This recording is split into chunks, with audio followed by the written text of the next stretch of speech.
Now a chance for us to speak to Dr. William Mpofu. He's our first guest this evening on Flattening the Curve. We thank you very much for his time on Newsroom Africa tonight. The question that we're asking overall is, of course, whether or not the African continent is standing up to the challenge of COVID-19. And if not, how can they do better? Dr. William Mpofu, a researcher at the Center for Diversity Studies at Wits University, joining us now to discuss exactly this. Good evening, Dr. Mpofu. Thank you very much for your time on Flattening the Curve this evening. Good evening.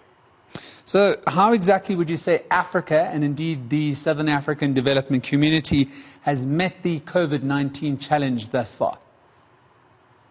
I think what can be immediately observed is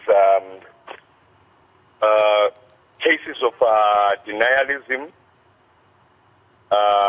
and also some approaches whereby certain governments in Africa have encountered this pandemic with a political attitude of thinking that is passing by, is not our problem, it belongs somewhere else, and that on its own, without effort on the ground, without political commitment, without societal effort and activism, maybe one day we will wake up with this pandemic gone.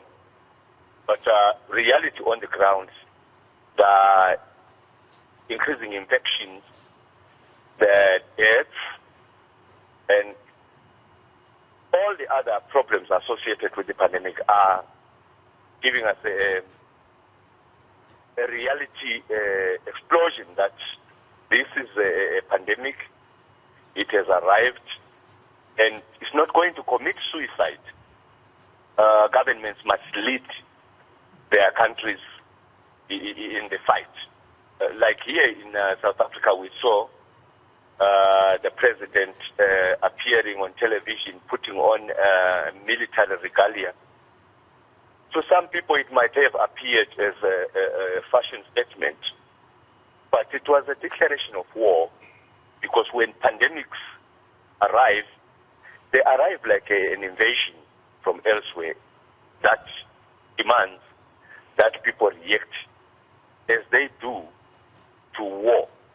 They must assume a military posture in fighting such a crisis as a pandemic. Dr. Mpofu, we'll talk about the political approach of different members of the Southern African development community in a moment or so. But let me ask you, are you satisfied with the amount of tests that are being done, not only in SADC, but across the entire continent? Of course, we've seen South Africa has far more confirmed cases than other places on the continent, but that surely comes down to the fact that we've done far more testing. Should the other members of the Southern African development community, and indeed other members of Africa itself, try and ramp up the amount of tests being done? Yeah, there is not enough testing going on if one observes the statistics. If you look at countries like Zimbabwe, there's still an attempt on the side of government to say we do not have a lot of infections, we are still okay, the cases that we have are low.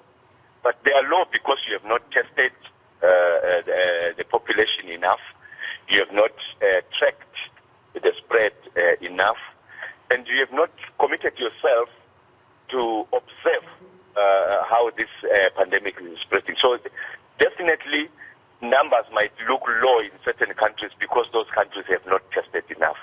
And that's a big problem, because as the pandemic escalates and as it sets in, the number of serious illnesses and deaths are going to give us a tragic wake-up call in Africa.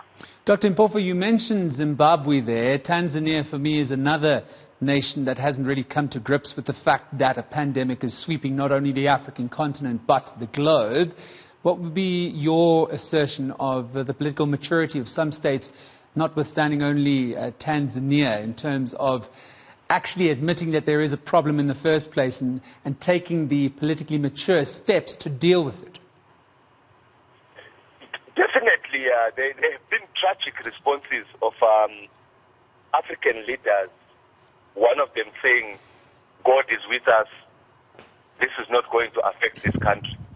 And some minister in Zimbabwe saying, we don't have this problem, it's not ours, it's happening in the West, God is punishing the West for levying political and economic sanctions on Zimbabwe.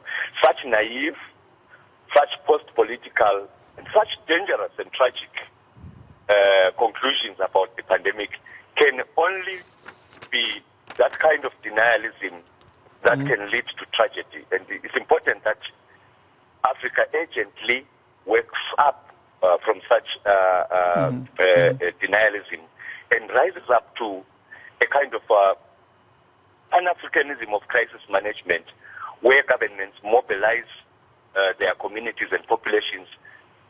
They educate them on how to minimize the spread of the infections and mobilize resources, political will, and social stamina to encounter this invasion.